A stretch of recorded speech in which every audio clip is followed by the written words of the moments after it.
क्या आपने कभी सोचा है कि भगवान शिव अपने पूरे शरीर पर भस्म क्यों लगाते हैं? क्या ये केवल एक परंपरा है या इसके पीछे कोई गहरा आध्यात्मिक रहस्य छिपा है? शिव, जिन्हें महादेव कहा गया है, वे सृष्टि के संहारक हैं। वे मृत्यु के भी स्वामी हैं और भस्म उनके उसी स्वरूप का प्रतीक है। भस्म ये याद दिलाती है कि शरीर नश्वर है, एक दिन ये मिट्टी में मिलकर भस्म बन जाएगा। इसलिए शिव अपने शरीर पर भस्म धारण करते हैं ताकि हमें ये सिखा सकें कि अहंकार, लोभ और मोह सब नष्ट हो जाते हैं। भस्म केवल राख नहीं है, ये ज्ञान का प्रतीक भी है। जैसे अग्नि हर चीज को जला देती है, वैसे ही आत्मज्ञान मनुष्य के सारे अज्ञान को भस्म कर देता है। शिव इस भस्म को अपने शरीर पर लगाकर बताते हैं कि जिसने जीवन में सच्चा ज्ञान पा लिया, उसके लिए संसार की वस्तुएं केवल राख के समान हैं। इसके अलावा भस्म का एक गहरा आध्यात्मिक अर्थ भी है।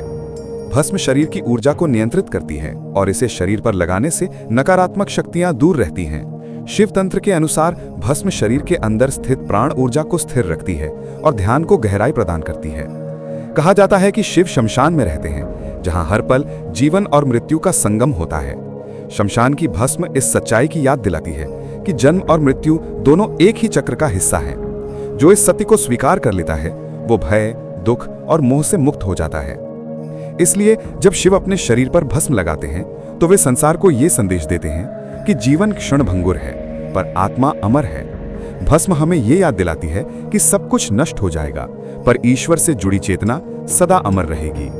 तो अगली बार जब आप शिव की मूर्ति या चित्र देखें और उनके शरीर पर लिपटी भस्म को देखें, तो समझिए वो सिर्फ राख नहीं है, बल्कि जीवन, मृत्यु और अमरत्व का गहरा संदेश है।